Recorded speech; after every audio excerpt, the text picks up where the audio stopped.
Everyone, my name is Nidhi Bhatnagar and I welcome you all in this channel. तो आज की video में हम क्या सीखेंगे? आज हम करेंगे क्लास 5 का साइंस का चैप्टर मैटर।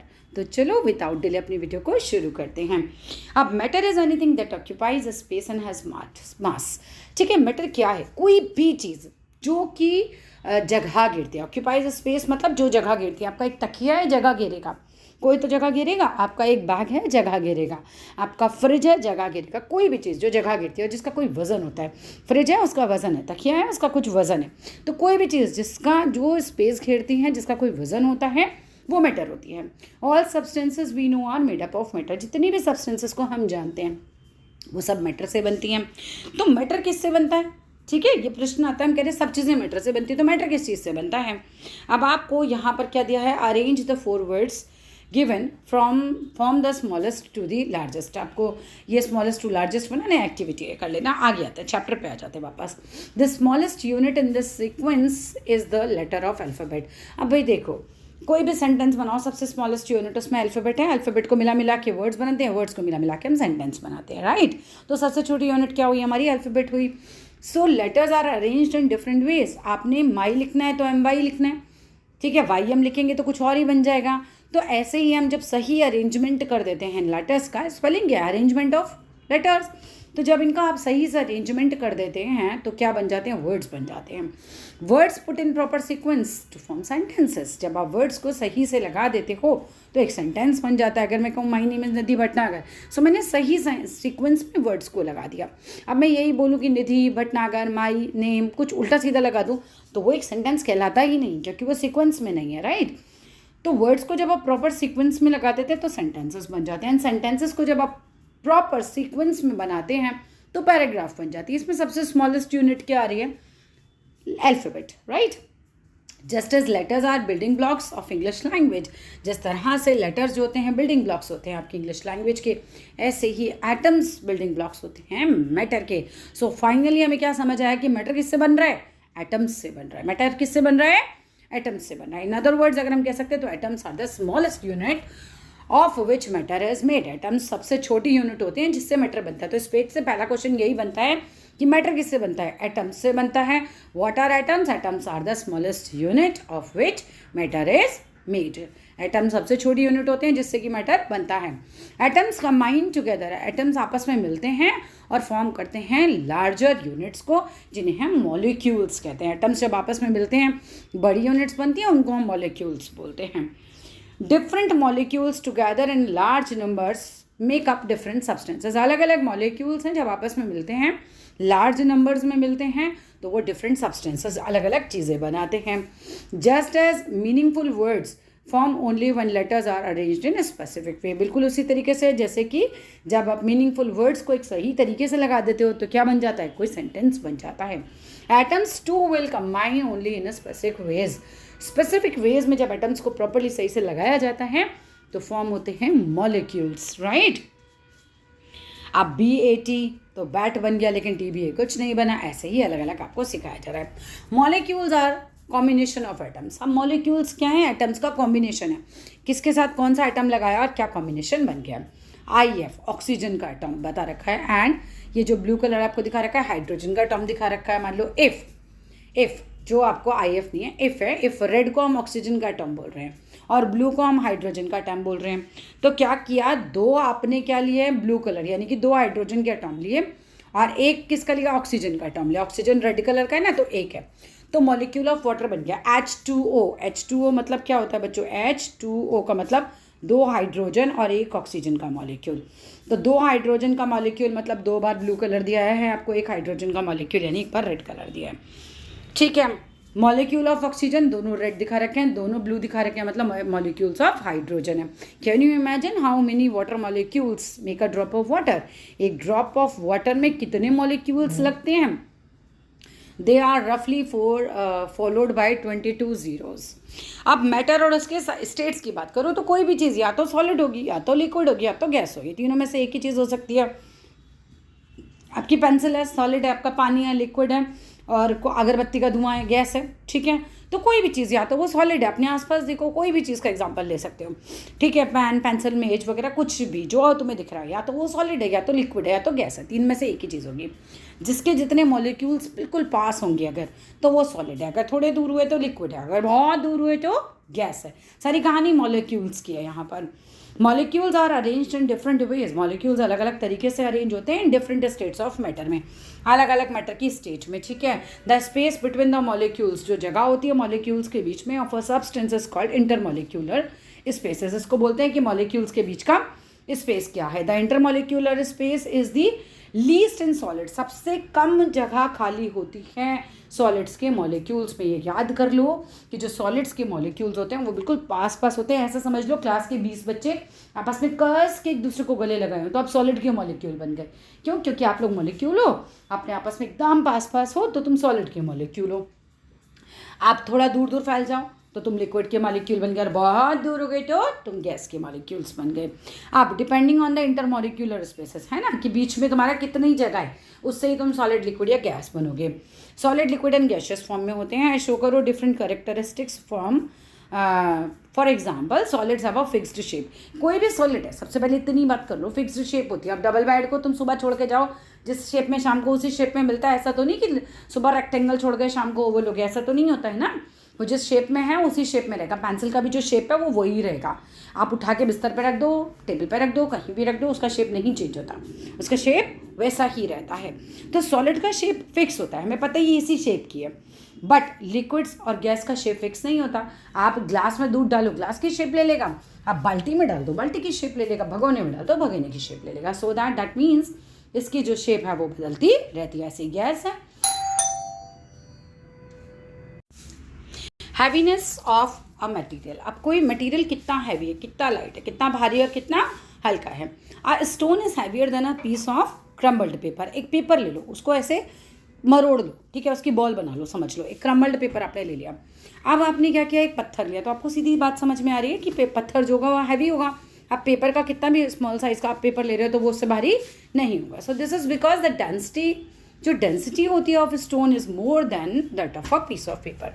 घनत्व जैसे हम बोल सकते हैं डेंसिटी को, तो वो ज़्यादा होता है, ठीक है। डेंसिटी ऑफ अ मटेरियल बताती है हमें how tightly packed the matter is, उसके मॉलिक्यूल्स कितने आपस में टाइटली पैक्ड हैं, बिल्कुल कस के पैक होते हैं स्टोन में, तो वो इसलिए भारी हो जाता है। पेपर में ऐसा नहीं होता, ठीक है। तो density of iron is much more than of a cotton. आप कॉटन की बॉल लीजिए, आप देखेंगे बहुत हल्की है। क्यों? क्योंकि उसके जो मॉलिक्यूल्स हैं वो थोड़े दूर दूर रहते हैं, वो इतने टाइटली पैक ही नहीं होते। लेकिन वहीं आप एक लोहे की बॉल बना दो और उसको देखो तो वो बहुत हैवी होगी, उतनी ही साइज़ की होगी, लेकिन वो बहुत हैवी होगी। वो बहुत हैवी इसीलिए होगी क्योंकि उसके जो मॉलिक्यूल्स हैं वो बिल्कुल टाइटली पैक है। Like solids, liquids too have density. अब जैसे कि सॉलिड्स में होता है, ऐसे ही लिक्विड्स में भी होता है, उसकी भी एक अपनी डेंसिटी होती है। Water has more density than oil. पानी की डेंसिटी ऑयल से ज़्यादा होती है। Water has more density than oil.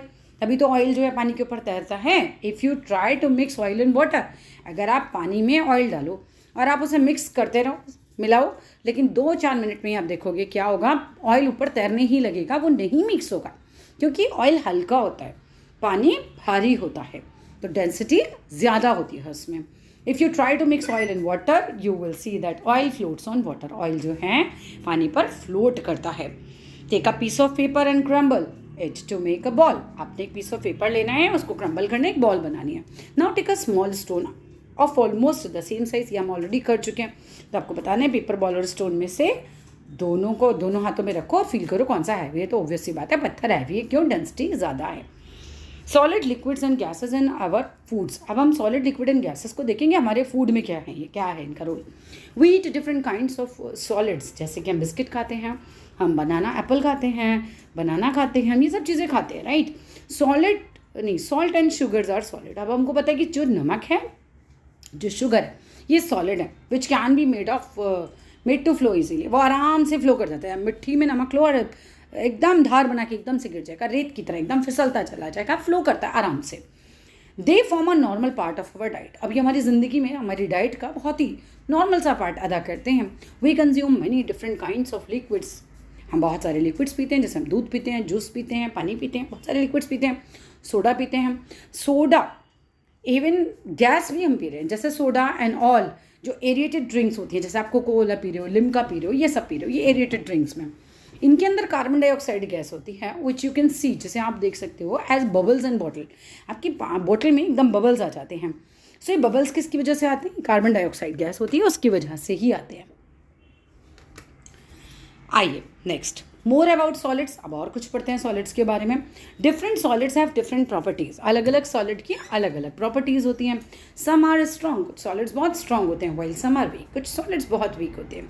Knowing about the properties, इनकी प्रॉपर्टीज़ को जानते हुए ऑफ सॉलिड हमें हेल्प करते हैं टू यूज़ दम इन बेटर वेज। अगर हमें इनकी प्रॉपर्टीज़ पता होंगी ना तो हम इन्हें और ज़्यादा बेटर तरीके से यूज़ कर पाएंगे। For example we know that, हम जानते हैं कि कंक्रीट जो होता है बहुत स्ट्रॉन्ग होता है, आपकी दीवारें वगैरह बनती है बहुत स्ट्रॉन्ग होता है वो।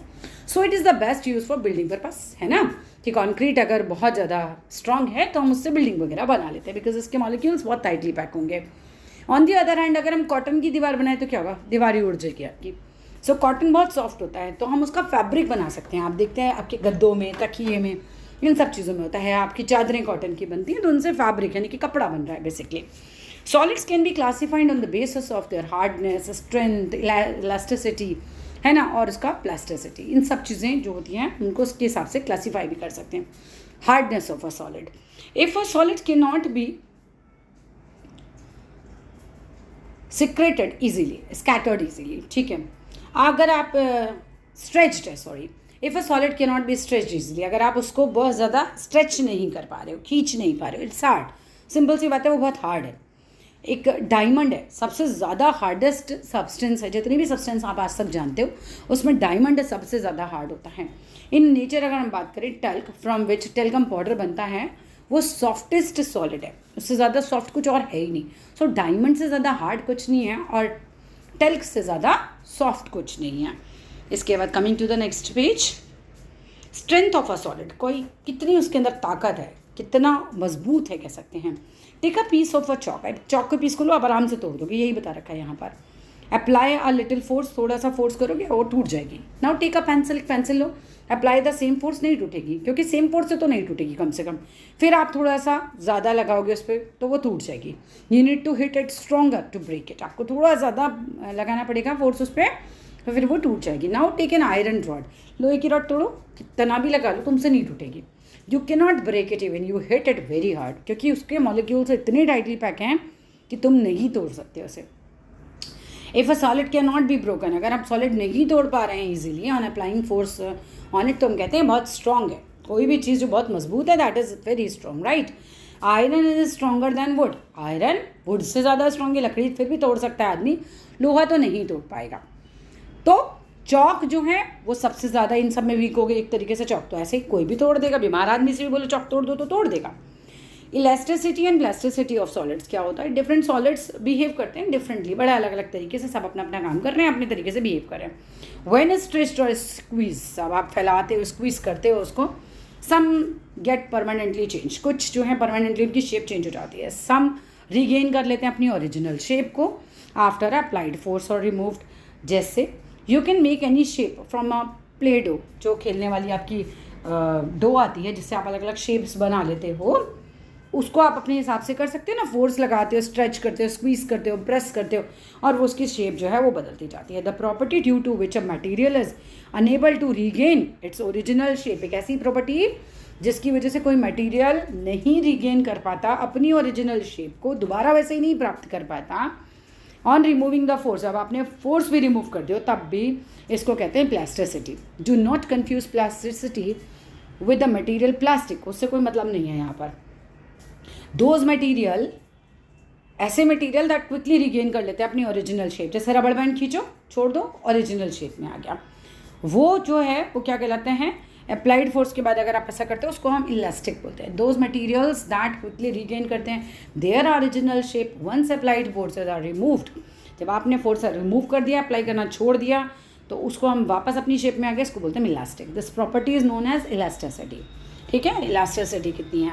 रबड़ बैंड हैज़ अ इलास्टिक, उसमें इलास्टिक होता है। Expansion and contraction, this is the last topic, right. अब बस चैप्टर खत्म होने वाला है। Substances like metals expand on heating, हमको पता है चाहे आप लोहा है या कोई और मेटल है, आपने उसे गर्म किया वो फैल जाता है, गर्म करने पर मेटल फैल जाते हैं और ठंडा करने पर वो सिकुड़ जाते हैं, कॉन्ट्रैक्ट हो जाते हैं। तो substances like metal expand on heating. Metals are a class of substance with special properties. Metal में बहुत स्पेशल प्रॉपर्टीज़ होती हैं, जैसे आयरन है, एल्यूमिनियम है, गोल्ड है, कुछ एग्जाम्पल हैं अच्छे मेटल्स के। व्हेन हीटेड, जब आप इन्हें गर्म करते हो तो मेटल्स अलाउ करते हैं हीट को पास होने में, थ्रू देम, उनसे पास होने देते हैं हीट। दिस इज़ वाई, इसकी वजह से cooking utensils are made up of metals.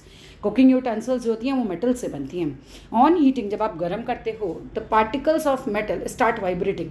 Metal के पार्टिकल्स वाइब्रेट होने लगते हैं, इधर उधर भागते हैं रैपिडली। आपको खुद को आप गर्म आंख पे बैठ के देखो, भाग जाओगे एकदम, ऐसे ही समझ लो कि भाग जाते हैं, भागते हैं इधर उधर, भागेंगे तो फैल जाएंगे, फैल जाएंगे तो ये एक्सपेंड हो जाएगा। This leads to expansion, right.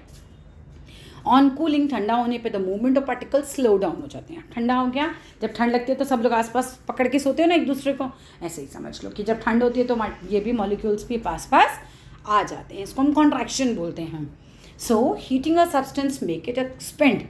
जब आप हीट करते हो तो सब्सटेंस जो होता है वो फैल जाता है, जब आप ठंडा करते हो तो कॉन्ट्रैक्ट यानी कि सिकुड़ जाता है। That's all in this video, और यहाँ होता हमारा ये चैप्टर ख़त्म। सो अगर वीडियो अच्छा लगे तो लाइक करना, शेयर करना, चैनल को सब्सक्राइब करना। Thank you.